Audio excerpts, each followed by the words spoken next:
Welcome to another edition of the Ultimate Weigh-In Show. We are here breaking down UFC Vegas 47, headlined by Jack Hermansson and Sean Strickland. Weigh-ins just wrapped up about an hour ago. Couple misses, couple of sketchy-looking folks. That's why I got one of my guests coming on to help me break it down and give you guys our final thoughts on UFC Vegas 47. But before I do that, I know some of you guys already heard about the new show that I'm doing, but I want to put it out one more time before it debuts next week. I have the Coaches Main Event Marathon where I have, well, you know what? I'm not even going to explain it. I'll let my teaser do all the talking for me. So if you guys haven't seen it already, check it out. What's going on, guys? It's your boy Manpreet here to drop some special news for you guys. So I'd like to introduce my new show called the Coaches Main Event Marathon. This is going to be a monthly show where 6 coaches have accepted the challenge of coming on the show, helping me break down the upcoming pay-per-view main event. At the end of the breakdown, I'll be giving each coach $100 to work with to place on one main card fighter on that upcoming pay-per-view card. At the end of the year, we'll see who comes out with the most profit, and they'll likely get some bragging rights and maybe even a trophy to show for it. So, without further ado, let's introduce who the coaches are going to be. Kicking things off, we got my guy James Krause from Lee Summit, Missouri, representing Glory MMA and Fitness. He coaches guys like Grant Dawson, Tim Elliott, Jeff Molina, Jason Witt, and Derek Minner. Next up, we got Mark Montoya from Factory X, hailing from Inglewood, Colorado, and he represents and coaches fighters such as Alexander Hernandez, Brandon Royval, Anthony Smith, even the aforementioned James Krause, and let's throw in Dustin Jacoby and Vince Pichel in there too. Eric Nixick is the next coach, and you guys obviously know him from Extreme Couture out of Las Vegas, Nevada. And do I really got to say some of the fighters that he's coaching? Obviously, heavyweight champion Francis Ngannou, Dan Ige, Sean Strickland, Chris Curtis, Kai Kamaka, and even Manel Kapp. Tyson Chartier is the 4th coach that I'm going to be having on the show, and obviously you guys know him from the New England Cartel, coaching guys like Calvin Cater and Rob Font. Cody Donovan is the 5th coach that's accepted the challenge. He's obviously hailing out of Elevation Fight Team from Denver, Colorado, and he coaches guys like Curtis Blades, Neil Magny, Drew Dober, and Austin Hubbard. And lastly, if you guys have been following my channel for a while now, you guys are pretty familiar with this guy. We got my guy Santino DeFranco from Fight Ready MMA as well as Siege MMA, and he coaches guys like Henry Cejudo, Henry Corrales, Kamuela Kirk, and Marco Madsen. Shout out to all of these coaches for accepting to do this show, and I can't wait for you guys to see how it all plays out. There you guys have it. The Coaches Main Event Marathon. Super stoked, super excited for that show. I've already done Mark Montoya, I believe 2 days ago. He's already given me his thoughts on Adesanya Whitaker. I actually have Eric Nixick lined up for after the stream, so I'll be recording that. And then me and Santino are going to get down on Sunday. And the show will premiere and debut on Tuesday of Fight Week, so make sure you guys check that shit out. And last thing I want to say about Santino DeFranco, I asked him afterwards, I'm like, if you had a couple fighters you wanted me to tie you to for my teaser that I'm doing, who would it be? And he got back to me a little bit later than I wanted, but other guys that he wanted me to throw in there were Korean Zombie and Kelvin Gastelum, who's actually now aligning with the Fight Ready guys down there in Arizona. So should be fun times. All right. Without further ado, let me bring in my guest here who's going to help me break down UFC Vegas 47. One last time. I had this dude on months and months ago, and since then he's absolutely blown up on the YouTube scene, and I couldn't be happier for this dude because he is one solid motherfucker. We got my guy AJ Devito. AJ, what's going on, bro? Much love, bro. I am so glad to be back, man. It's been too long, bro. And you're one of my dudes that I love talking fights with. Looking forward to going through this. And I'm hyped to see your Coach's Challenge video series coming out, man. It's going to be a lot of fun. You got some savages on there, bro. I know, man. I can't believe some of them said yes. You know, I mean, I'm already boys with James, and then obviously it started to trickle down to the other coaches. I've had Eric on this show as well. I've had James on the show, Santino on the show, and then Tyson is really good friends with Eric. So he's like, if I'm in the show, I need Tyson in there too, so I can beat his ass in this challenge. So I can't wait for that. And then obviously Cody Donovan's a dope dude, and I'm sure I left. Oh yeah, Mark Montoya, obviously the coach of James Krause as well. So very solid dudes indeed. But you're a solid dude myself, man. That's why I had to bring you on this Ultimate Weigh-In show to help me break down this card that we got coming on. Before we actually get into the breakdowns, from a fan's perspective, which fight are you looking forward to most tomorrow, man? It's a pretty decent card. I gotta be honest. This card, like outside of I guess your main couple, this is better than the 270 card. Give me Trizano, Gore, Bryan battle, my most exciting fight. I'm a hardcore fan of the Ultimate Fighter. I know some people don't get into it personally. I found some of my favorite fighters from there. I can't wait to see what happens. And it's gonna be disappointing for either one of them to lose. Like when Battle ended up fighting Urbina rather than Gore, I was low-key a little happy because I don't have to see either of two of my favorite guys lose, bro. I'm a big fan of both, bro. No, I wish they would march out the trophy before the fight and actually give it to the winner of this fight, right? You know, Bryan Battle should have brought it with him into Vegas, and that could have been the prize that they could have given them after the fight. But maybe they'll mention it on the broadcast and be like, "This is the true winner." But we'll see who it gets down to. All right, let's get into it, man. We got 13 fights to get through. Obviously, the weigh-ins just wrapped up. Last guy to step on the scale, Malcolm Gordon fights Dennis Bondar for first fight of the night. In terms of odds, we're looking at minus 290 now for Dennis Bondar, plus 230 the return on Malcolm Gordon. So, you know, Malcolm Gordon, everybody's favorite fighter to fade, and essentially, right? And it hurts me to say that because he actually fought on a show up here in Toronto that I was a part of. Obviously, he's from London, Ontario, a part of that Adrenaline MMA team. I believe, you know, guys like Mark Hominick, Sam Stout, Chris Ordesky, those guys all kind of behind him. And his UFC, you know, career hasn't really panned out the way that they wanted it to. But the guy's a solid BJJ black belt when he can really get his game going. We saw that in the Francisco Figueiredo fight, where he's able to, you know, well, right off the bat, dude just dives for a double leg, tries to drag the fight to the ground, doesn't want any of that Figgy power, and it worked out for him, right? Sometimes he got a little bit overzealous, falling over top of Figgy at times, but he showed the way that he wins fights is taking guys to the ground. That's exactly what Dennis Bondar does, though, right? And I feel as though Bondar will have a slightly better wrestling game, and I think that's ultimately going to be the deciding factor in this fight. Seeing these guys face off, you know, Bondar seemed to want to get into his head, get into his face and all that, so it was very great to see. And I'm sure Dennis is just rearing to get into that cage because he's been scheduled to be in the octagon for at least a year and a half now, but things have happened as to why he's been pulling out, injuries, all that stuff. But I think he's deserving of this price tag, man. Minus 290, minus 300. I think he goes in there, does work, gets Malcolm Gordon out of there. I'm very close to pulling the trigger on Bondar inside the distance at even money. That seems to be the spot, man. Every single fight that Malcolm Gordon has lost has been so via finish, and I expect that trend to continue tomorrow night. How about yourself? How are you feeling about this one? Dude, honestly, you summed it up beautifully. I feel like Malcolm Gordon, too, is a bit reckless. And a guy like Bondar, very explosive, good counter striking on the kickboxing level. Wrestling, as you mentioned, is there. I feel like he does everything better than Malcolm. And he's just a technically more profound striker. When I see Malcolm Gordon's style, I'm worried of counter shots. When I watch that Figueiredo fight, I'm getting frustrated that Figueiredo's not letting the hands go as much.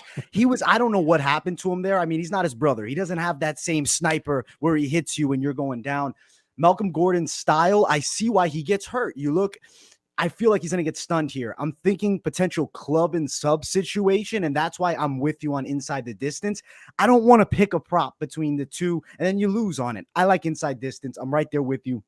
I think Bondar gets a stoppage, probably maybe a round and a half or less, I would say. I like knockout. I guess I will pick knockout, but I wouldn't be surprised with submission either. I guess I'm just giving a little respect to that submission game, though, of Gordon. He's a good black belt, as you mentioned. I like Dennis Bondar. We're in agreement here to start it off, man. Let's go for inside distance too, man. I like that bet. I love it. I love it. All right, let's keep this thing moving along. Next up, we got Jason Witt going up against Philly Fresh Rowe. In terms of odds, we're looking at minus 135 for Philip Rowe. He was actually up around that minus 170 range earlier this week. A ton of money coming in on Jason Witt to bring that line down. Plus 115 now is the return on Jason Witt. Jason needed to step on the scale twice. He took off his hat to step on the scale. I believe he was 171.5 before he stepped on the scale again, took off his hat, like I said, and weighed in at 171. Didn't look as gorilla-y as we normally see him, right? That's one thing that was kind of surprising to me. I thought that we'd see that kind of stacked version of him that we're used to, but it looks a little bit softer as the normal. Pretty binary fight to break down, right? Philly Fresh wants to keep this fight on the feet, try to snipe him from range. Jason Witt wants to close distance, drag this fight to the ground, and either find a sub, ground and pound, or even just try to grind out Philly there. But I've seen this take on Twitter all over the place, right? It's 99% of the time Jason Witt probably wins this fight, but a swift gust of wind will probably knock this dude out. And a guy like Phil Rowe, who has that style of just sniping dudes from the outside, I think at a certain point he's going to be able to clip Witt, whether it's early or late. And Jason Witt's going to be doing the stanky leg dropping and more than likely get finished in this fight. So I kind of get the angle of betting Jason Witt at plus 150, plus 140, but now getting closer to a pick'em line, I got to go with my guy Philly Fresh, and I feel like he actually finds a KO in the spot. So yeah, Phil Rowe KO is what I'm looking at. I think it's around plus 165 for that prop specifically, and plus 110 for the inside the distance on Phil Rowe. Could he get a club and sub? It's absolutely possible. Do we want to get too greedy taking a plus 165 instead of the plus 110? Probably not. I'd rather take the plus 110 myself. So Phil Rowe, KO. What do you got here? Wow. Okay. Phil Rowe KO. I think that's a reasonable pick. What I will say is I'm concerned about takedown defense for Rowe, but as you mentioned, right, we've seen Witt knocked out against guys quickly. Looking at the two losses, they're like sub 1 minute knockouts, but both those guys, Sato and Selmesberger, who knocked him out, are power punchers, I'd feel. With Phil Rowe, he has a bit of pop, but he's a really tall guy for the weight class. So I don't necessarily think that Witt has as bad a chin as a lot of people are saying. I think he takes an okay shot, but a real explosive guy beats him. I don't know if Rowe has that power. Of course, if he lands something, he can do some serious damage. I'm going to bank on Witt's wrestling here. I am concerned, though, because the scales is something I didn't like from Witt. Normally, he looks pretty jacked. I don't know what the problem was. And then close weight, it's a concerning bet, especially because the line has come closer. If you would have got it at plus 130, I liked it at plus 135. I would have been, let's go. Let's bet that dog. I'm on Jason Witt. I'm picking him to win the fight still. I'm going to ride with Jason Witt, the underdog. But yeah, I will say, man, I don't like how he looked on the scales. I don't like that he looks like he's lost muscle mass. That concerns me. Guy in his 30s. Phil Rowe, tall, athletic fighter, not necessarily as technically sound, especially in the grappling department, but striking, he could do some damage. I'm going to ride the Witt train as an underdog, but it's concerning. I will say, I agree with you, man. There might be a knockout. If you're on the betting side and you're on Witt, I'd say Witt decision, but can he go the 3? Is he going to go the entire fight without getting touched? I believe he's going to survive. I think the chin will look better. I do think he gets hit by some decent shots, but he'll find a way. I'll go Witt wins by decision, but the Rowe side's understandable. If you're looking at more close money, like plus 115, I don't even really like it. If you find it somewhere where it's still in the plus 130 range, I could see playing it, especially that decision prop with a sprinkle, maybe if you're finding it plus 250 or more. But be cautious on this one. I don't think Jason Witt is one of those dogs where I'm saying go out and throw everything at him. This is a misread because Rowe has a chance. Honestly, I feel like we've seen the fight before already. And what I mean by that is Phil Rowe against Orion Kosi, right? That was a fight where Kosi just tried to knife and death, try to get this guy to the ground and really struggled in doing so. We saw some decent takedown defense there from Phil Rowe. With that said, I think Jason Witt has better cardio than Orion Kosi. Not a crazy amount better, but still a little bit better. So he might be able to push this into the third round with that grapple heavy style. But at a certain point, I think he's going to catch one on the chin and just go to sleep.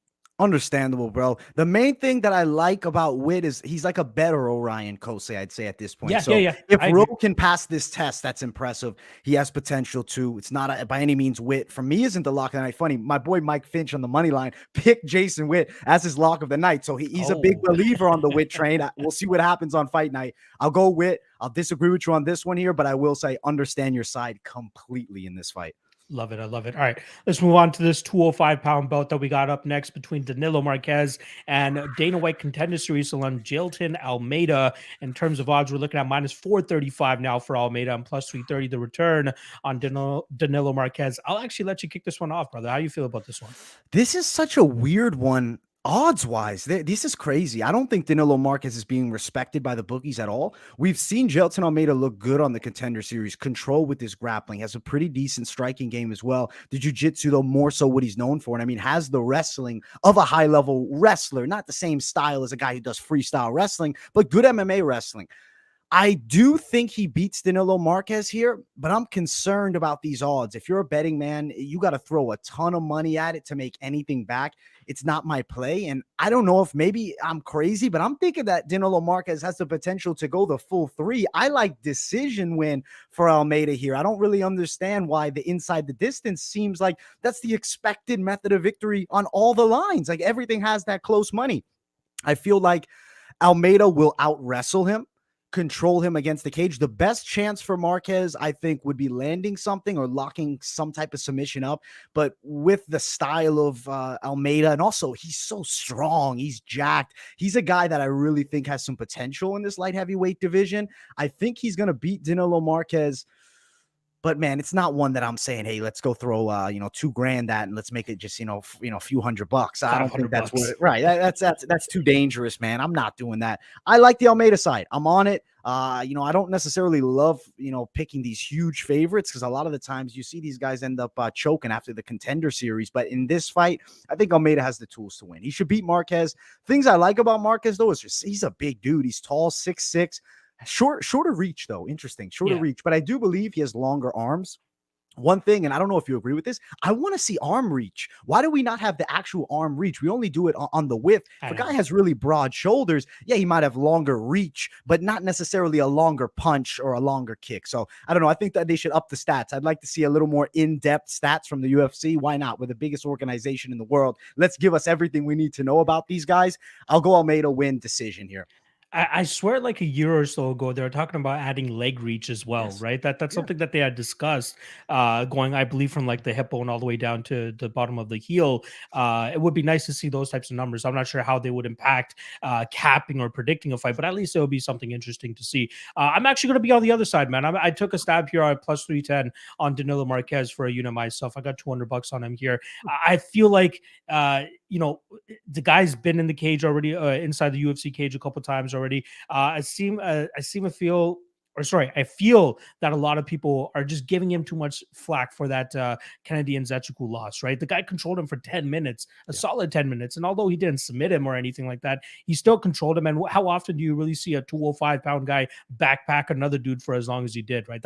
That's probably still just as draining. So I kind of get it. Obviously, his striking needs a lot of work. And I don't think, at that 35 years old that he's currently at, that it's going to make any strides. But I like, for the last a year or two, he's been spending a lot of solid time over there at King's MMA and those guys. And I feel like that's going to be helping out his game a lot. Jailton Almeida, it's more so let's see what he brings to the table, right? He was an underdog going into that Dana White Contender Series fight. And sure, he won the fight. But if we go back and watch that performance, there's certain times where he's just a little bit over aggressive, falls off the top of his opponent, kind of loses position. And I feel like Marques might be the toughest BJJ person he's fought to this point.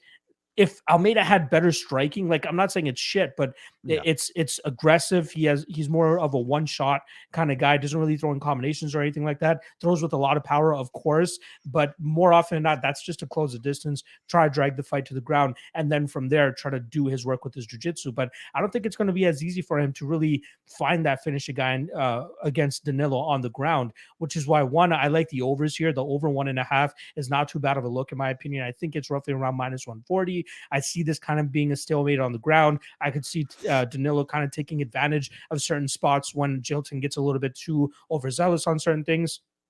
Not to mention, I forgot who it was. I think I want to shout out my guy, Brandon Olivas. I think it was him who kind of mentioned, I don't put too much stock into it, but like, this could be, not juicy Almeida coming into the UFC and fully in that USADA pool. So that could potentially be an issue here for him as well. Again, very small factor. I'm not saying that's the reason he's going to lose this fight, but minus 400 Contender Series debutant against a guy that has legitimate wins inside the UFC. Give me the dog here, especially with this fight more than likely going to be playing out on the ground. There's no way Almeida looks minus 400 if this fight hits the mat, which is where this fight will more than likely be taking place. So give me Marques. I even took a little bit of a sprinkle on Marques' decision at plus 700. If he can control him for the majority of this fight, I think he can get his hand raised. And I believe Jailton Almeida, all of his wins in the first or second round, only time he's ever reached the third round was an L to a guy in Bruno Assis. I still believe is fighting on the regional scene there. So I would love to see this fight get extended, and if Almeida actually has the chops to out cardio a guy in Danilo Marques, who a lot of people are very low on, myself included. I was always very low on Danilo Marques. I tried fading him in the past, never really worked out, and now I'm finally joining the Danilo Marques team. But this is more so odds based than anything, and I do think he has a good shot to get it done here. So Danilo Marques plus 310 straight up, and moneyline plus 700. Go for it, AJ. All right, so one note, I do believe Almeida won by decision on the Contender Series. So I will say, for a guy with as much muscle mass that he has, I'm not as concerned about the stamina as other fighters. He does seem to be in pretty good shape, but you mentioned that the juiciness, that's something that when you're outside the UFC, no one's giving you USADA testing. When you come in the UFC, the level is different. You better be on your game if you are playing around on the dark side of it, So we'll see. I want to see how he looks, but yeah, the betting side is ugly. So I really say it's a dog or pass betting side. Maybe you go Almeida wins decision if you can get it at decent value. You like Marques. It's one of those fights where it's like, I have to wait and see. We don't know enough about Almeida. We have seen Marques win fights in the UFC. I mean, he beat Khadisi Ibragimov. The second win, Mike Rodriguez. Yes, it was a decent fighter as well. Not terrible, not a huge name, but he still beat him. And then the Njokuani fight, he's winning the whole thing. And then Marques ended up gassing and getting stopped. I was honestly a little bit disappointed in Marques in that spot because I was on Marques there. Early on, I was fading Marques. I said, no way, Ibragimov's the real thing. He's going to knock him out. And that was a far misread because Ibragimov is not delivered. I believe he's outside of the UFC now, unfortunately, too. But yeah, man, I understand your side there. I love it. I can't wait to see this one play out. All right, let's move on to the next fight here. We got fellow Canadian Alexis Davis hopping in there to fight Yulia Stoliarenko. In terms of odds, we're looking at minus 250 for Davis and plus 200 the return on Stoliarenko. I believe Davis was hovering around, she was roughly around minus 200 for a while, and then the money started raining in on her. It would be very heartbreaking for me to see her lose to a girl like Yulia Stoliarenko, honestly. I know Alexis Davis just turned 37. The last time she fought, she was 36, but she's going out there and still having competitive fights against legitimate opponents, right? Against these young guns. She goes out there and gives Sabina Mazo an absolute vet lesson, taking her to the ground over and over again and pretty much controlling her for the majority of 15 minutes. Then the Panikian-Zad fight, right? She could have just, in my opinion, if she just looked for takedowns more often there, she probably would have won that fight, but she was still quite competitive on the feet there. It was a very close second and third round. I thought you can give the second and third rounds to her.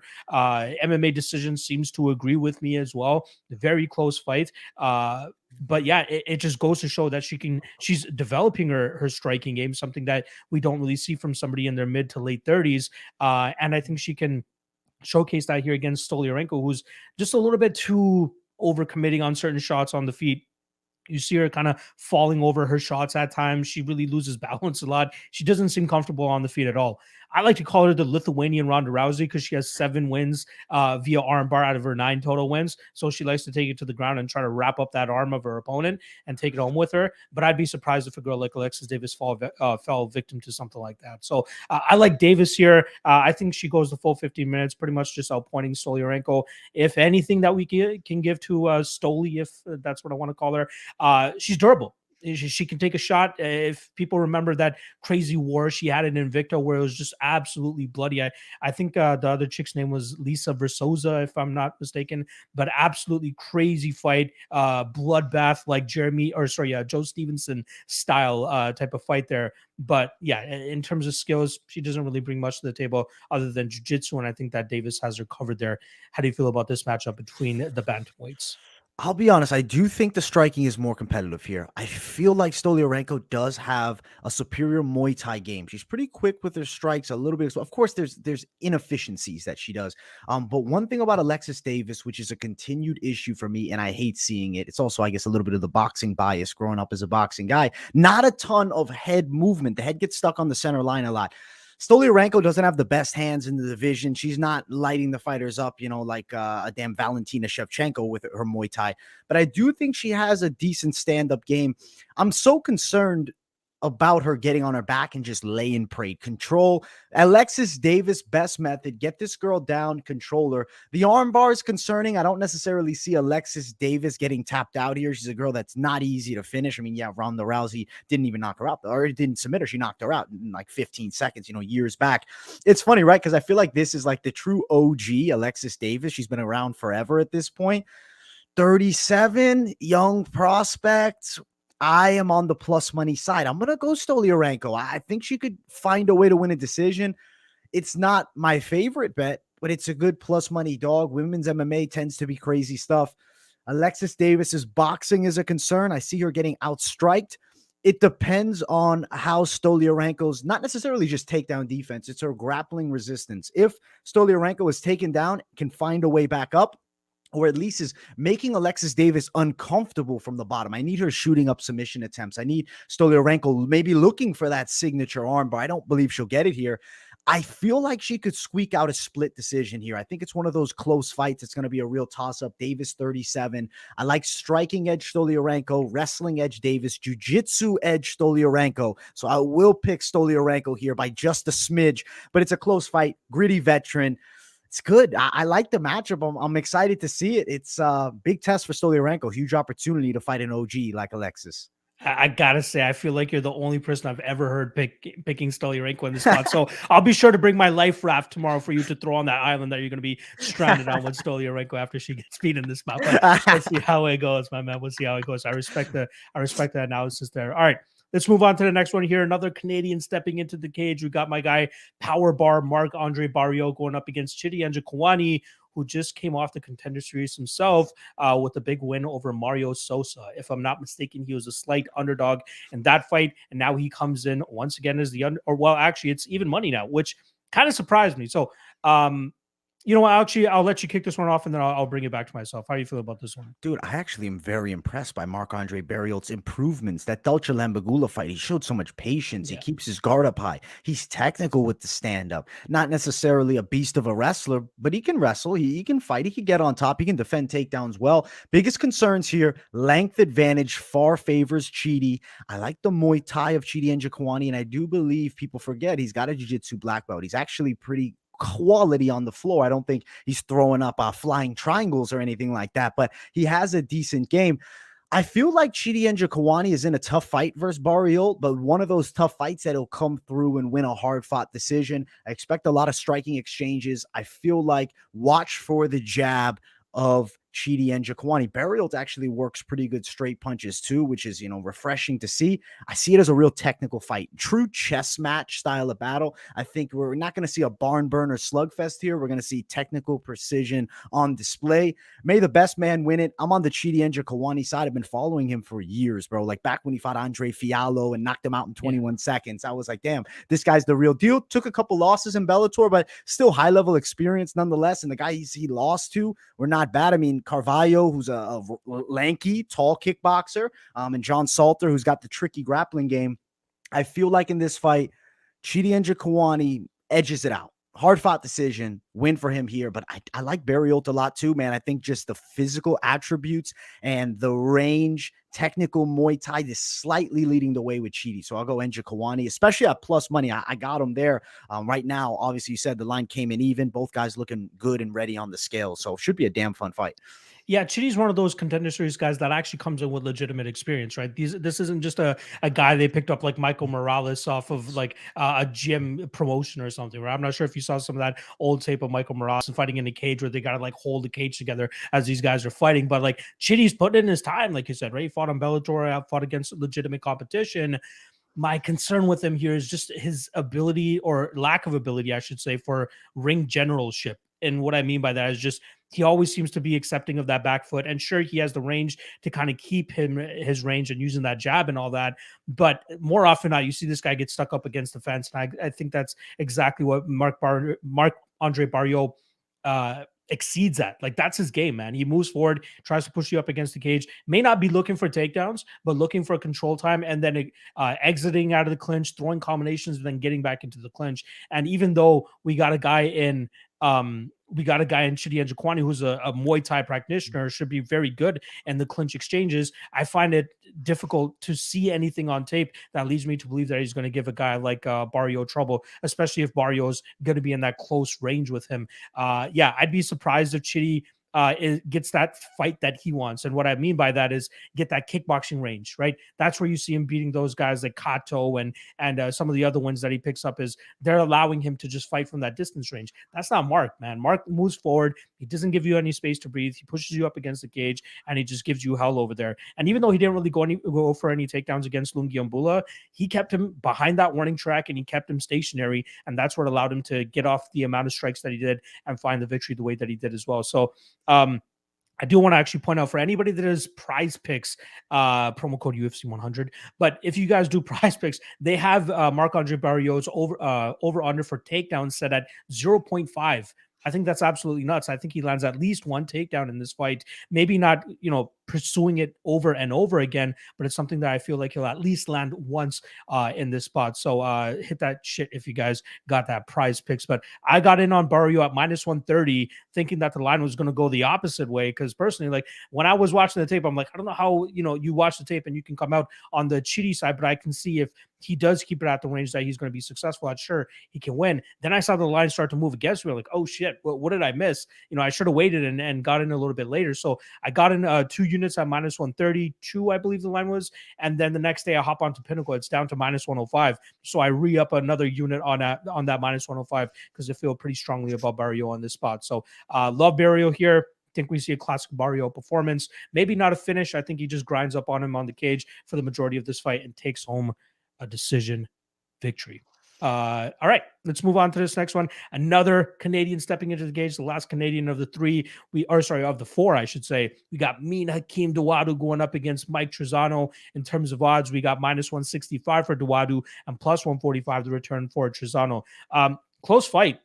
And I completely understand why the line is moving the way that it is. I believe Dawodu was closer to minus 200 earlier in the week. Money coming in on Trizano now. Trizano, obviously, the slightly taller, lankier fighter here. Both guys have a solid Muay Thai background. Obviously, Tiger Schulman trained Mike Trizano, and then Champions Creed up there in Calgary for Mr.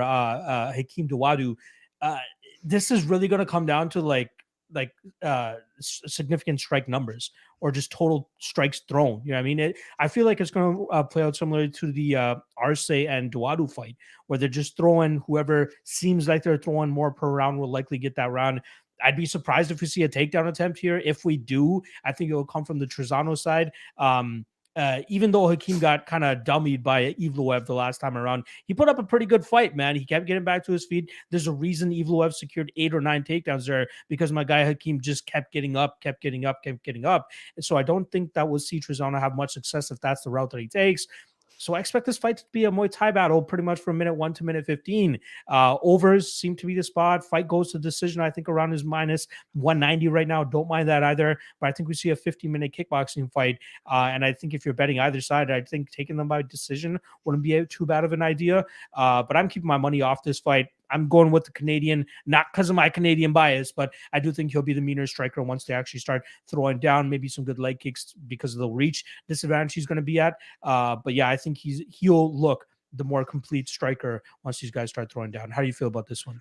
So with Hakeem, sometimes I don't necessarily want to say he lacks volume, but when I go back, especially that Zabiria to Hugov fight, because I guess that's the striking match, right? You look at the Evloev fight, very different matchup. Evloev grappled him throughout the whole thing.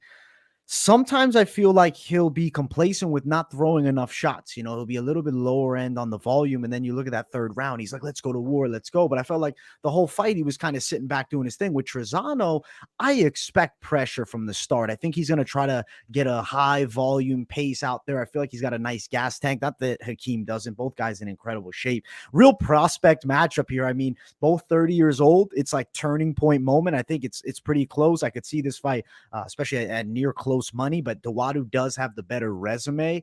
The Ludovic Klein win was pretty telling for Mike Trizano. I'm like, wow, he can go out there and work, a pretty damn good striker. For that reason, I'm going to go the Trizano side. I do think he has a pretty crisp jab. I think he could find it. Hakeem's explosive, man. but not necessarily a huge knockout artist. A lot of the times they're decisions. It's moments. And this fight's really going to come down to the moments. If you're on the betting side on this one, it's a tricky spot. It's like who shows up throwing more volume, because I think if they fight 10 times, you could see 10 different results here. Most likely 9 out of the 10 going distance. So going the distance is where you're making the money here, I feel. But I do like Mike Trizano for the win. He's an underdog. I like him at plus money. Maybe you play him with a little something, not going absolutely bonkers on the underdog here, but I like Trizano. Yeah, I don't hate that at all. There's a lot of guys I respect on the Trizano side, and I can absolutely understand, especially with the plus money there as well. All right, prelim headliner coming up next in the 135-pound division. Excuse me. We got Miles Johns going up against John Castaneda. In terms of odds, minus 180 now for Johns. He was up closer to that minus 250 range earlier this week. Money coming in on Castaneda. He's down there at plus 155. I'll let you kick this one off, brother. Who you got in this bantamweight scrap? Castaneda deserves some respect, man. He's a durable guy. He can strike. He can wrestle. Chin on him. I believe he'll take the shots being thrown against him by Miles Johns for the most part. The biggest thing with Johns is if he starts working that body, I think success will land. He definitely has an explosiveness advantage. The wrestling, I see canceling out. I don't think Castaneda, if he's getting outstruck, has many opportunities to go take Johns down and grind him out. I think Johns will be able to stay upright. He's a pretty good wrestler. I'm not expecting much offensive wrestling from Johns either. I think we're looking at a pretty good stand-up battle. I got to go with the guy that I feel like has more speed and more power. Can he find the chin? For me, best method to find the chin is working the body. If he can attack the body and then set up shots to the head, I think Miles Johns could get an emphatic knockout. He's a pretty good prospect, aside from, that one difficult loss. He's on a 2-fight win streak. I like the last one against Anderson Dos Santos. That was a freaking highlight reel knockout. That was pretty sweet. He's definitely a guy that sometimes wings it. He's going to load up. He's not necessarily winging his shots, but he's going to load up. He's a power puncher, and his style is based upon power. Castaneda, keep that high guard up, move a lot, try to stay away from Johns, maybe out volume him, fight more of a technical style. If it gets into any type of scrap, I think Johns leads the way. I feel like Castaneda will scrap a bit here. And for that reason, I'm going second round knockout for Miles Johns.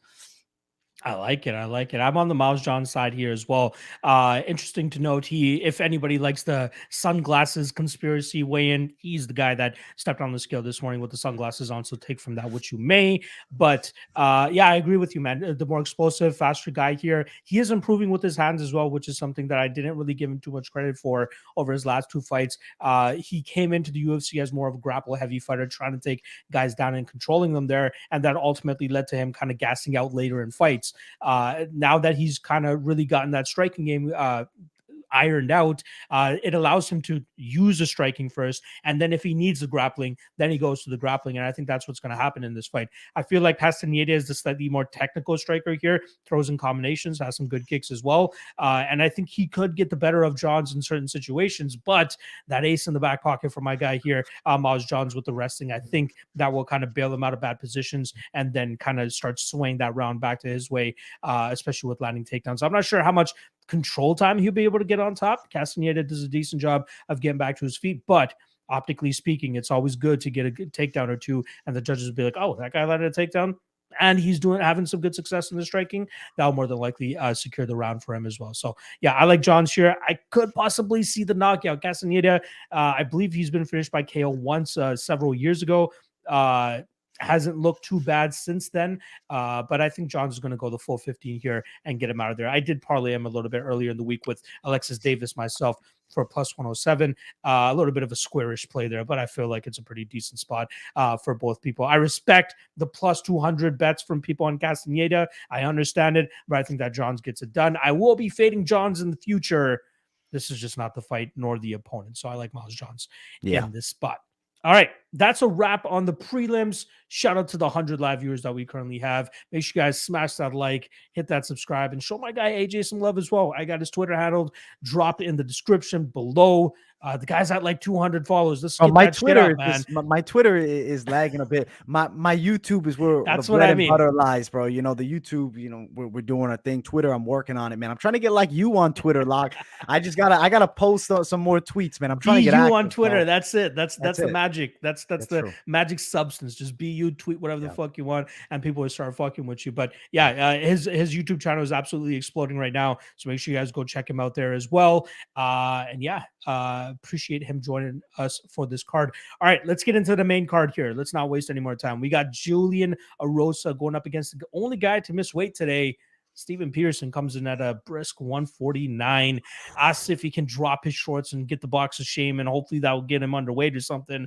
But I believe he still comes in around 148 or 149. Still misses the mark by a solid 2 to 3 pounds. Now, in terms of odds, Julian Erosa obviously one of the higher favorites here, minus 310, plus 245 is the return on Steven Peterson. I like Erosa here. I don't like the odds though, right? I like him to go out there and kind of use his awkward, unorthodox style in the striking realm to really start to touch up Steven Peterson from the outside. One fight that I always go back to for this fight specifically is Steven Peterson against Bruce Leroy. That was a fight where we saw that movement and the awkward movement from the outside while Steven Peterson just continuously crashes forward. He's crashing forward into strikes, and he's going to be crashing forward into a ton of strikes here from Julian Erosa. My concern is some nights Erosa's chin shows up, sometimes it doesn't. And Steven Peterson, not a crazy knockout puncher, but he still has some zest on his shots. So I'm sure that he can land on the chin of Erosa and put him out. But I'm not betting on Steven Peterson in the spot, especially with missing weight. Not a good look. Maybe he left some of himself in the sauna, and that could obviously come back to bite him here against a guy like Julian Erosa. So I like Erosa here, not parlaying him, not touching this fight. I think he does his, again, awkward movement from the outside, stick him from distance, and either finish him or go on to win a decision. So I'm going with Erosa. Juicy J, how are you feeling about this one, AJ? Dude, I like Juicy J a lot, man. I've been following him since the tough days when Artem Lobov put him down. Oh, That wow. was fucking crazy. Dude, I mean, I feel like one concern I have is like, I feel like Erosa fights really good against guys he's supposed to lose to. And then you give him a guy that he's supposed to beat. I'm concerned at the minus 300 spot just a little bit. Not enough to pick Steven Peterson. I'll tell you the people right away. I ain't picking Steven Peterson here. I don't think so. But I'm concerned of the fight being closer than it should be. Erosa, rangy striker, a little bit awkward, man. I love the way, though, he has his unique flow. Fighters that fight just weird always, attract my eye. I'm like, man, this guy's doing something different than the rest. And he's doing pretty damn good at it, beating some good prospects. I think he beats Peterson fairly convincingly. Should be a hard-fought fight. Could he get the submission? It's possible. Even though Erosa has a bit of pop in the hands, especially, he has that unique flow, flying knee up the center, knocked out freaking Nate Landwehr in a fight that I was like, damn, I was surprised to see it like that. Nate Landwehr's a savage. I like the possibility of Erosa winning. Betting side of things, it's hard, right? Because he could go out there and win a decision. He could go out there and lock up a submission, though Peterson, I don't believe he's been submitted as a professional. Correct me if I'm wrong on that one. I'll quickly check that out. Yeah, I don't think he has. I'm not saying Erosa is going to be the first guy to do it. I'll predict Erosa wins via decision. I think that's more likely here. Should be a fun scrap. And as you mentioned, Barriault, I feel like Peterson, I don't want to call him a typical fighter, but he's got the forward pressure style, basic kickboxing game, enough to get on the UFC roster. He's definitely no bad fighter, does everything all right. But I think Julian Erosa, a little bit better than that, goes out there and wins a unanimous decision. Yeah, out of the 9 Steven Peterson losses on his professional record, he's only been stopped once, and that was via a choke, I believe it was. Okay. He got KO'd back in 2013, so over 9 years ago since his chin is actually cracked. All right, let's move on to the next fight here, the fight you were most excited about. We got the actual Ultimate Fighter season 29 finale here. We got Brian Battle going up against Trizano Gore. Obviously, Battle was scheduled to fight Gore, I believe it was August of last year. Gore unfortunately had to put out due to a knee injury. Battle went out there and secured that Ultimate Fighter trophy by defeating Gilbert Urbina, who actually lost to Trizano Gore on the show. So I'll actually let you kick this one off, man. Where's your head at for this matchup? What do you like? I'm not using MMA math, but let's note this. Trizano Gore destroyed Urbina. Brian Battle was tested striking with Urbina. I love both these guys, and Brian Battle gives me like this new age Forrest Griffin vibe. Trizano Gore, absolute prospect, powerhouse striking, super athlete, only 3 pro fights, granted the Ultimate Fighter, the amateur experience not taken into that, but he's special, man. I think Tresean has the goods to make some good moves, man. I don't know. He's got a good kickboxing style. He hits with real pop. The question is, okay, can this guy defend takedowns? The Ryder Newman fight was on tough, was able to not get taken down there, and Ryder, known primarily more so as a wrestler, pieced him up on the feet, destroys him, goes out there and wins a unanimous decision, 2-round fight, I believe. I think in this spot, Bryan Battle has to push the pace. He needs to find a way inside. He needs to make it grueling. Battle, his wrestling style is not your typical, let me shoot from distance and I'm going to blast double leg you, smash it to the floor. It's a grinding wrestling style. It's going to be a fight. He likes to make it dirty. His best bet, get it in close, make it a scrap, elbows, knees, clinch up Tresean, wear on him, tire Tresean Gore out and put him where he has not been before.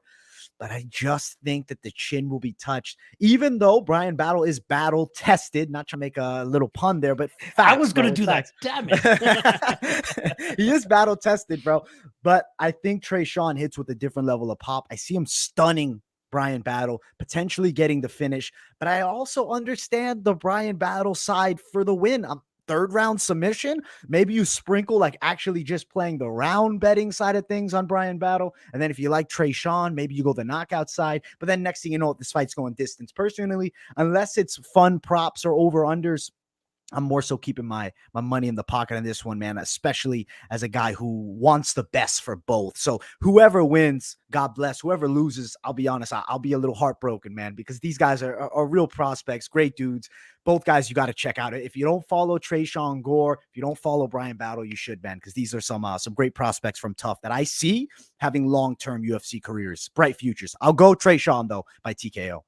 Yeah, it was interesting in terms of line movement for this fight, too. It was roughly around minus 120-ish initially for Tresean Gore, and then a ton of money starting to rain on him, pushing him up to that minus 160-ish range.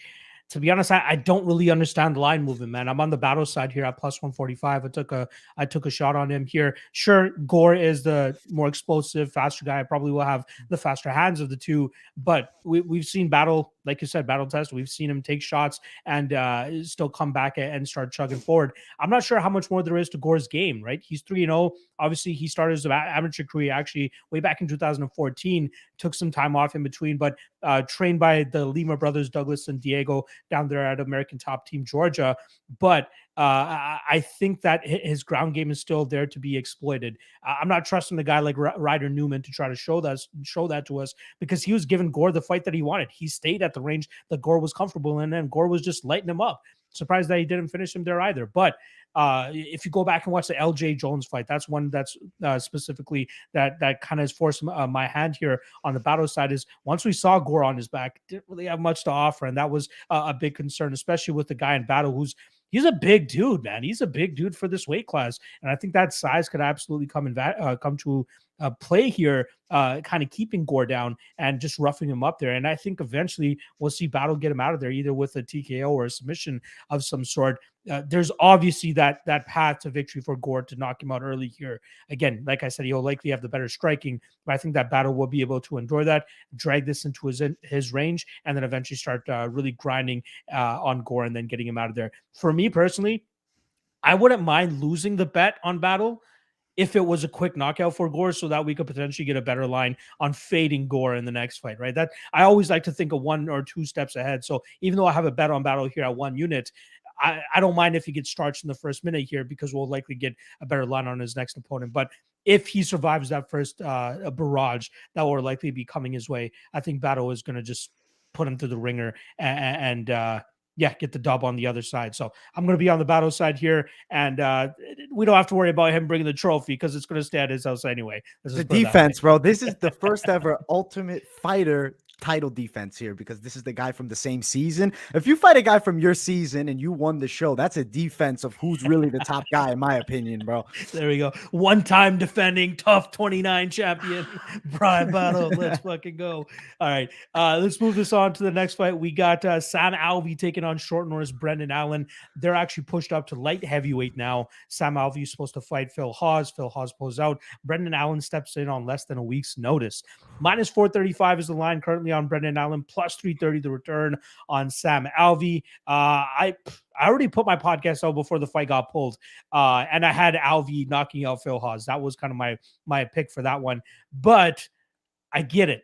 Brendan Allen just got knocked out by Curtis. Phil Hawes got knocked out by Curtis, but there's something different between the two. And I think that Brendan Allen should be able to put together a much better game here against Sam Alvey. One thing about Sam Alvey, even though he's 0-6-1 in his last 7, everybody's like, this guy shouldn't be in the UFC or anything. If we look at the performances, his takedown defense has been pretty good, which is why I kind of picked him against Phil Hawes. Like his takedown defense, 77% still, getting up even when getting taken down. Very hard to hold down. That's something that's stayed with him from the beginning of his career. He's very good at that. But if Brendan Allen goes in there with the game plan that he had against Punahele Soriano, just strike him from the outside, keep kicking the dude, keep him at range, and just kind of keep him at the end of his strikes, he should be able to outpoint Sam Alvey here, right? Sam Alvey is still that dude that just continuously backs up and waits for his opportunity to throw his big overhand or his left or his right, whatever it is. And I think a guy like Brendan Allen, which is why he accepted this fight, should be able to see that and sees this as an easy paycheck, which is why he's at minus 435 right now. The only reason I'm not parlaying him or putting my house on Brendan Allen here is for the simple fact that he took the fight on a week's notice, right? Like you see him on the scale, looks a little bit pudgier than he normally does, but he is also fighting up, 25 pounds, 20 pounds higher than he normally does. I still think he gets it done. I don't think he finishes Alvey. I think this will go the full 50 minutes, and he just needs to mind his P's and Q's. And if he does, I think he just clowns on Alvey for the full 15 minutes here. So I'm going Allen decision. What are you liking here? So it's interesting, man. As you mentioned, man, Allen didn't look good on the scales. I was looking through his Instagram because I'm like, hey, let's find out how much training he's been doing. I don't believe he's been, fully going at it as if, he's fight camp ready. I don't think he's going to be. Granted, just fought 2 months ago, knocked out. I don't like when fighters bounce back from knockouts that quick, man. He took a lot of big punches in that fight against Curtis. Then you fight Sam Alvey, who is in a desperate spot, bro. And desperate fighters can be fucking dangerous. Yeah. Power definitely on the side of Alvey. If this fight's at 185 full camps, I'm going Brendan Allen all day. It's not really much of an overthought for me. 205, Sam Alvey still looks decent. I mean, just recently drawed with some decent names. What was the name of the guy? Asian guy, man. The name's Dong Yoon, yes. And then you look at... He probably could have won that fight if they scored that correctly. Bro, he was right in that fight. He was there. You look at even Ryan Spann. He gives him a hard fight. He loses a split decision.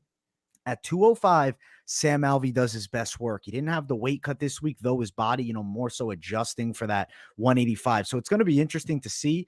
I like that Alvey has been, dialed in, focus on training for a fist fight. And I think that's a real advantage. OG veteran of the game. I think Brendan Allen, this is a potential mistake for him here. I think he should have taken more time off, come back at middleweight, full camp. He's got the tools to make a run towards the rankings. Outside of this result, I still think at middleweight, Allen has a bright future. I guess you're going to have to give me the tinfoil hat. I'm going Sam Alvey by knockout, bro. I'm going crazy, man. It is what it is, bro. I don't know, man. I'm just I'm a little concerned. I don't like quick turnarounds after knockouts. I don't like guys showing up chunky on the scales, and I don't like a short notice fight if you ain't really dialed in. I don't know. I think Alvey, he's a difficult fight, and I don't want to say Brendan Allen is definitely overlooking him, but in the mind of Allen, this guy's lost seven fights here. I guess 6 out of his last 7. He's an old man. I'm going to beat him up. I think he might be overlooking Alvey as you said, easy paycheck. I think Alvey's going to surprise him here and potentially knock him out, man. Might be a wild man take. I have some wild ones this week, but that's what I'm seeing, bro. And I give what I see. I don't hate it. Yeah, I go Alvey, bro. It's a good angle, especially with, like you said, Allen getting knocked out like 2 months ago. That's not a good look at all. And if anybody is interested in that Alvey KO line, it's currently sitting around plus 600. So not too bad of a line if you think he actually gets his hand raised by KO in this spot. All right. Let's move on to the next one here. The one that I'm most excited about. 170-pound bout between Shavkat Rakhmonov against Carlston Harris. In terms of odds, we got minus 235 for Shavkat and plus 190 the return on the Guyanese product, Carlston Harris. AJ, what you got here, brother? Dude, Carlston Harris is good, bro. And I don't like when you match up guys with bright futures so early. I mean, I guess Carlston getting a bit older, right? He's in his mid-30s. It's time to make a run. And Shavkat Rakhmonov is that prospect, 14-0. He is submitting Brazilians, which is pretty damn impressive. Not necessarily the best grappling Brazilians ever, but difficult older Brazilian guys to fight. He now gets a serious jump in competition with Carlston Harris. When I look at this fight technically, stand-up wise, I will say Shavkat is the more proficient technical kickboxer. Carlston Harris has some power. You look at that Impa Kasanganay fight. I don't want to say wing shots, but would you agree is a little fat on the punches? He has like a little bit of a unique, boxing style. On the floor, Carlson Harris is known for controlling people, very good grappling game, difficult guy. This is a hard fight for Shavkat. This is like the ultimate test. Now is the chance. Both these guys, if you beat Shavkat, you beat an undefeated guy, it boosts your stock big time. You beat Carlson Harris, you beat an absolute savage, experienced fighter. This is Shavkat's biggest test, period.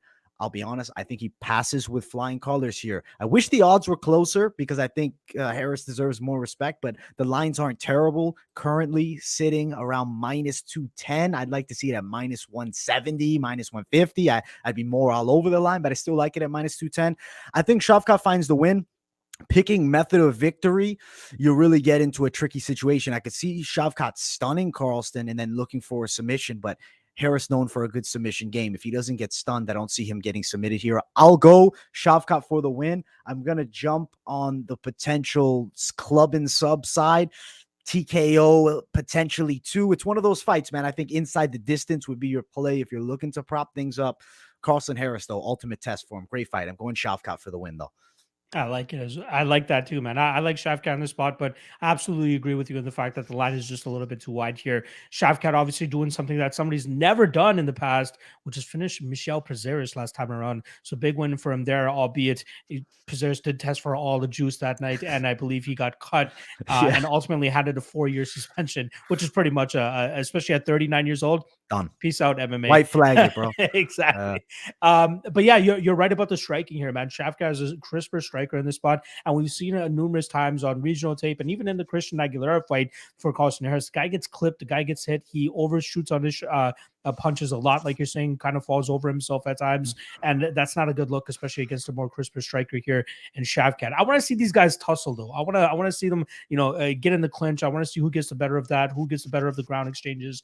Both guys very crafty with their submission game. I love the Darce and Anaconda series from Carlson Harris. Very savage with those long, lanky arms that he has. And then Shavkat as well, man. The guy has a mean guillotine and a mean choking game as well. So I'd be surprised to see who will be able to get the better of the choking game here if that's what it comes down to. But yeah, I think at a certain point, we'll see this fight get finished. I think it's going to be a little bit later, though. So one of the spots I was looking was the over 1.5.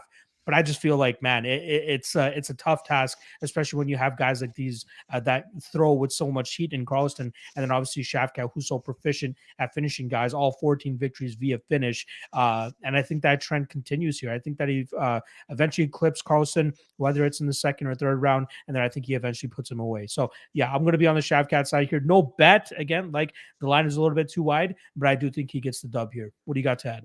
So I'll say one thing. What I really like is Shavkat does work a nice jab. He works his straight punches against a guy like Harris who comes at you a little wide. He's able to kind of like overwhelm opponents. He didn't respect Kasangana. He ran him over like a savage. That style's not going to work with Shavkat. That's going to get him countered. I see counter strike opportunities there all day. If Shavkat is patient, if Shavkat is on his game, which I do believe he will be, Kazakhstan's got themselves a hell of a prospect here. For sure. I'm right there with you. All right, let's move on to the co-main event here. Again, placement of this fight, don't really agree with it, considering the again, we got better fights on the card, but hopefully this one still delivers. We got Nick Maximov coming in at plus 160, minus 190, the return on Punahele Soriano. I'll let you kick this one off, dude. Who do you got between these middleweights?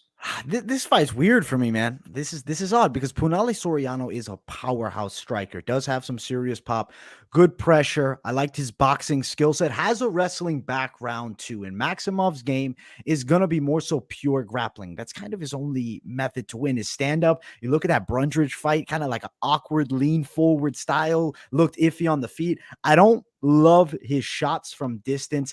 Nick Diaz Army needs a soldier in the fight, though, now, man. They don't really have any guys right now. Everybody's getting killed from there.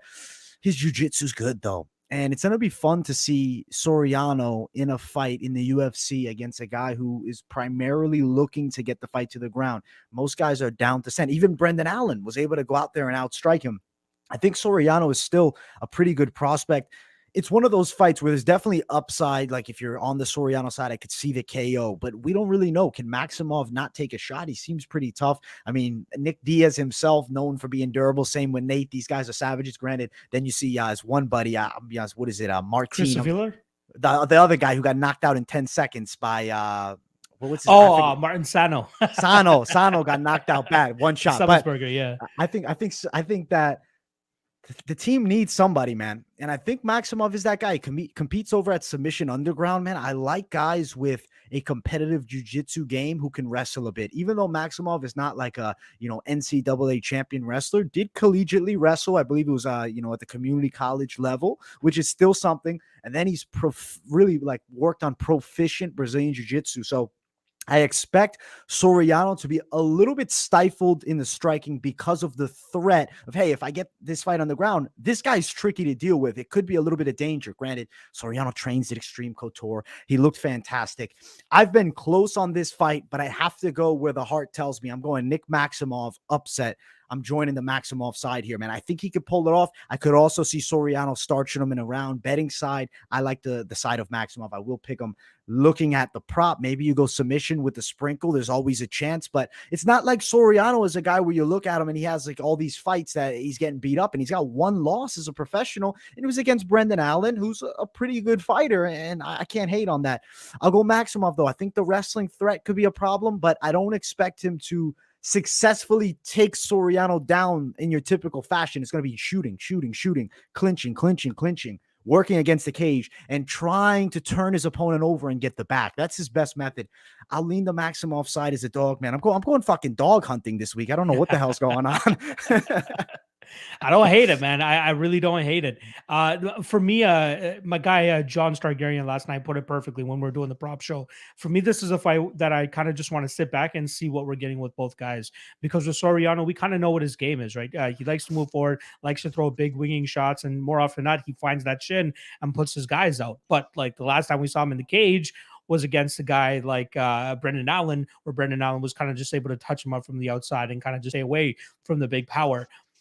Maximov's durability is still a question. That's kind of the main thing that this hinges on.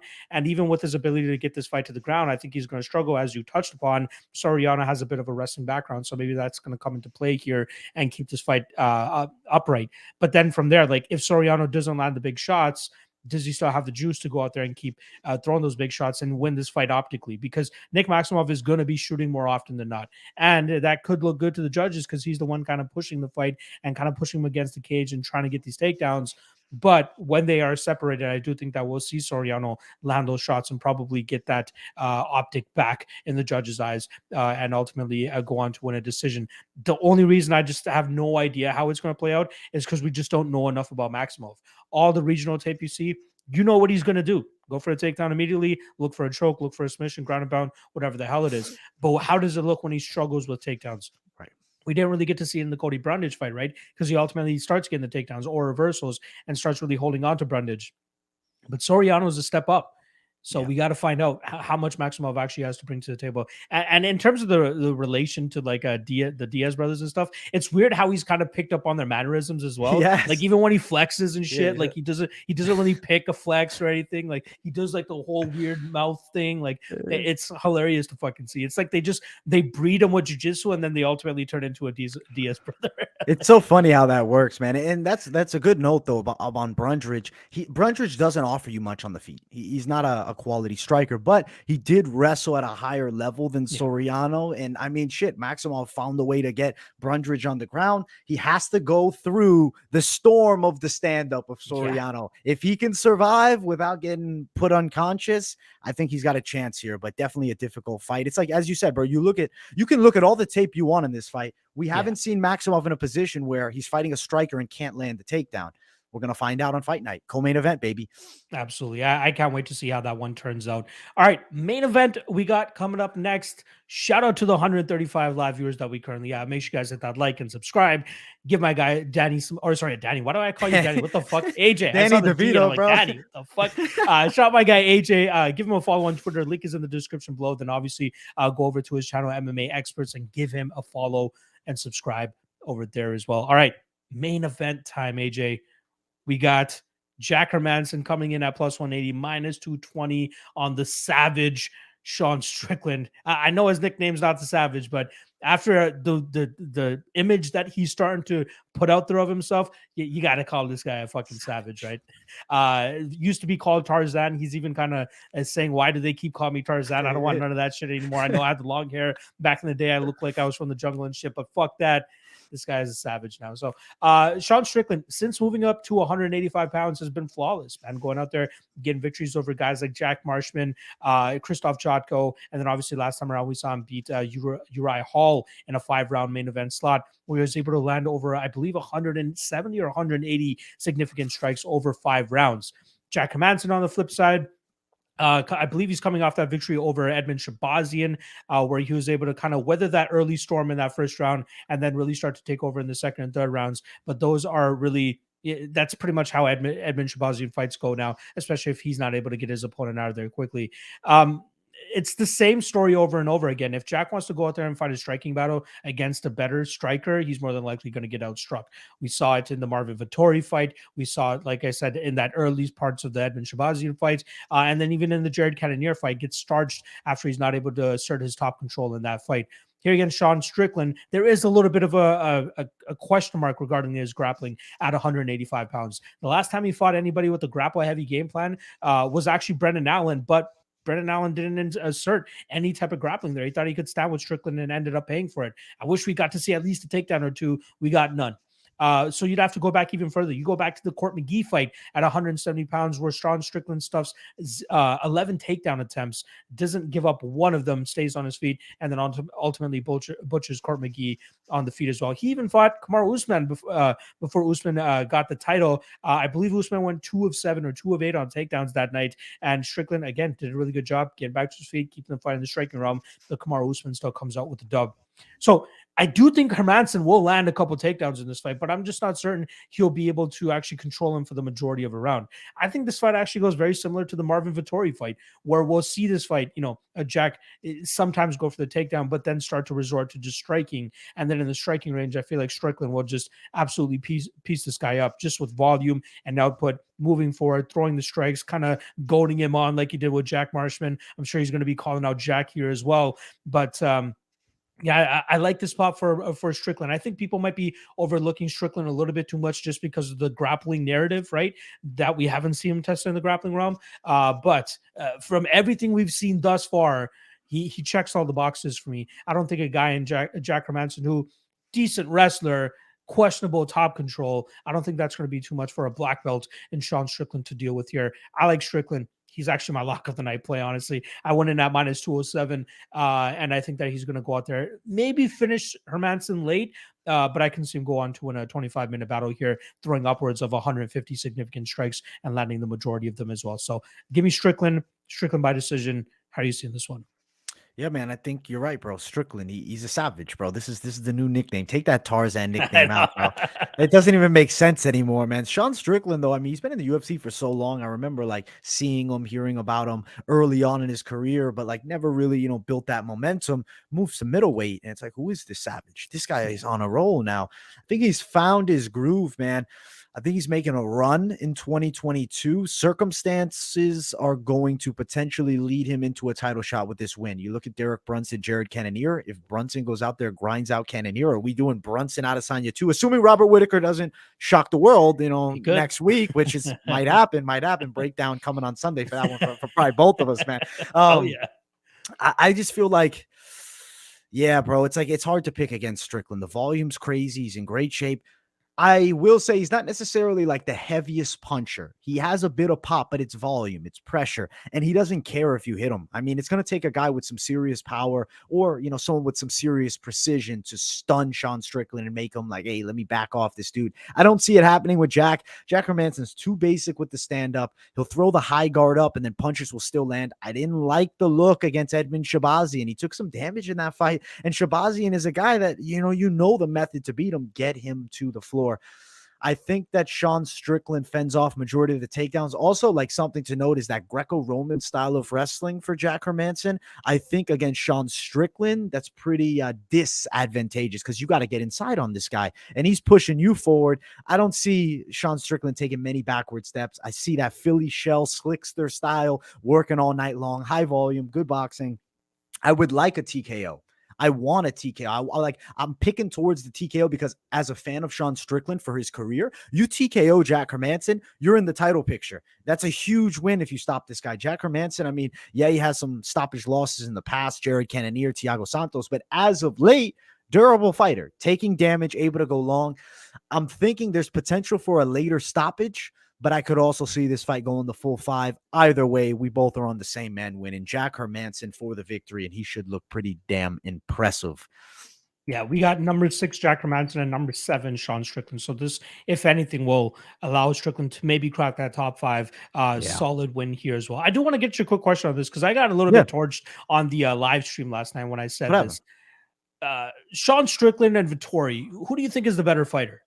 That's a fucking weird matchup, man. I would be concerned about Vettori's pressure grappling if he can potentially hold him. But I think if they fight, man, I think that Sean Strickland, as long as he defends a takedown, I could see him edging a decision. But that's a hard one to pick, man. When they're lined up and have to break it down, who do you think's better there? I said that I think Strickland's the better fighter, right? It all comes down to, like you said, we'll see the grappling of Strickland tested, and that might change my opinion of that matchup if it ever happens in the future. But I think that he will throw more volume. He doesn't throw as heavy and as slow and plodding as a guy like Marvin Vettori, and I think he could get the better of him in those instances.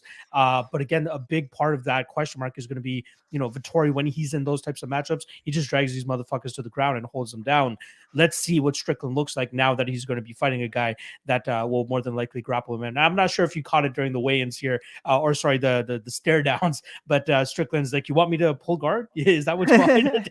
So now he knows what's coming. He knows what's coming. I know he's training hard there over at Extreme Couture, drilling with guys like Iwan Kutalaba and them, working that wrestling, working to get back to his feet. So I think he'll be more than ready to go to take on the Joker. All right, the last thing I like to do before we do this or get off here, lock of the night plays or your most confident play on the card.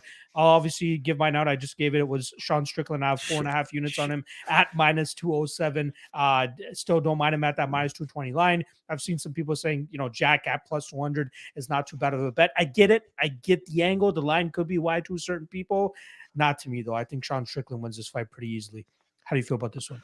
I'm with you, bro. I think Sean Strickland's a great one. I'm going to give a different one. If you're going more towards security, but aren't as concerned about, the favorite status, I like Shavkat Rakhmonov. You want something closer money. It's against what the lock man says, and it's on your show. But I think Chidi Njokuani is also a pretty good play. If you get him slight plus, even play, I think you can make a little something, man. I'm confident on the side, but of course, difficult test in Barriault coming up, man. Overall, though, fun ass card, bro. I am so excited. Bellator last week, bro. Can we talk about this for 1 second? Who's judging these fights? They got their eyes closed? Dude, I'll say this. I talked with Clint about this on Wednesday on our Deadlock podcast. I think they got the Mamedov decision wrong, but I thought they got the Bader decision correct. I'll say that. I'll say that. What about you? Dude, I could see the argument, but I think that Moldavsky got it by a smidge. But I guess you have to beat the champion to be the champion. So if it's close, goes towards it. I disagree with the Mamedov one more so. But yeah, I get what you're saying there. I'll be honest though. Czech Congo fight? Why are we not doing Fedor? What are we doing here? Bellator, my guys, Bellator. Listen, hopefully they're watching, bro, and hopefully they can listen. What are we doing? Are we trying to freaking blow up as the number 2 MMA league in the world? Or are we trying to make people forget? Because Eagle FC is coming with vengeance, bro. Oh, yeah. Vengeance. And then PFL, they got the Challenger series coming out. They're coming like savages. One championship. You got Rod Tang, Mighty Mouse. Bro, there's a lot of competition to be number 2 to the UFC. Bellator is kind of like sitting in that spot like, hey, I'm so secure. And bro, you know me. I cover all the Bellator. I cover everything, bro. So I'm looking at the look on the channel. We're breaking down fights. I'm like, man, Bellator, what are you doing? And one last note, Bellator, what are you doing? Give us some more footage, man. Stop hiding all your fights. I know, notice that? Bro, it pisses me off. Well, luckily for us in Canada, they have all their footage on YouTube. So we can watch it live on YouTube, all that stuff. They have no DVD. I have to make a trip to Canada, my friend. Exactly. Before I break down Bellator fights, I'm coming over. Express VPN. Yeah, I have it, bro. There you go. I need it, bro. That's what I need to do. Smart man. There you go. Definitely gonna do it. Next Bellator paper or main event is actually Naaman Gracie against Logan Storley on February 19th. So that's what they're doing next up. All right, AJ, I just want to give you the platform one last time to plug anything you want to plug on the way out, brother, and then I'll wrap this pitch up. So we have MMA Experts channel. I am AJ Devito. I run MMA Experts. If you don't know me, also, do some things on different social media platforms. Majority, you're going to find it as MMA Experts on Twitter, link in the description. It's AJ MMA Experts because some dude who doesn't post anything decided to steal the name and I couldn't get it, bro. It is what it is. I'm trying to contact Twitter, bro, to take the MMA Experts name. So we'll see what happens there. Subscribe on the channel. Follow me on all the links. If you need fitness advice, I also got a fitness page, AJ Devito Fitness, big into the workout game. A lot of things coming, bro. Got the Moneyline podcast with my good friend Mike Finch. I also want to give him a plug. He's got some awesome interviews coming out with some serious fighters, so definitely give him a look. Manpreet, you're doing your thing, bro. It's so nice to be back, bro. It's great, bro. This guy gave me a shot, bro, and this is why I love this man right here. He gave me a shot when I was just starting up, bro. I don't know. I had not a big following then. Wasn't really doing much. He said, "Hey, bro, I'll bring you on." And great opportunity, great exposure, man. He keeps doing his thing. Big things coming from him. Big things coming from me. Taking over the fight game, man. Much love, guys. I feel like I have a keen eye for talent at times. I had a feeling that you were going to blow up eventually. You just needed that shot. And I'm glad that you were able to run with that shot as well. Just a little bit of a pat on the back for myself before I sign off. I used to be in the music industry. I went to music business school. And that was right before Bruno Mars popped off. And I heard him on that first big track he was on. I think it was what B.O.B. I can't remember what the song was. But I told my music, one of the teachers there, I'm like, watch out for Bruno. This guy's going to pop off. A year later, this guy's fucking selling out fucking stadiums and all that shit. I'm like, I told you guys. I fucking told you. And my guy, AJ fucking Devito, is going to be killing the game now too as well. So make sure you guys keep a keen eye on him too. All right, AJ, again, appreciate you hopping on with us. Good luck on all your wages tomorrow. And we'll be sure to have you on the show once again in the next couple months. Good luck, brother. And shout out to everybody that joined us as well, too. Love you guys. Good luck on all your bets. And I'll be back tomorrow, 1 p.m. Eastern for the Fight Day live chat. And lastly, one last thing that I'm going to be doing, something new, trying to up my Instagram game, my IG game. So at 7 p.m. Eastern today, I'm doing an IG live for about half an hour to 45 minutes where I'm going to be bringing you guys on. You guys fucking hop on with me. Give me your logs for UFC Vegas 47. I'm going to get through as many people as I can in that amount of time. But I want to speak to you guys, the fans, to everybody that allows me to do this shit full time, allows AJ to do it full time. We get to finally fucking hear from you guys. So make sure you guys check it out. 7 p.m. Eastern at MMA LOT on IG. You guys are going to love it. I'm going to love it. So I'll see you guys there. All right. Good luck on your bets. And we'll see you guys next week. UFC 271.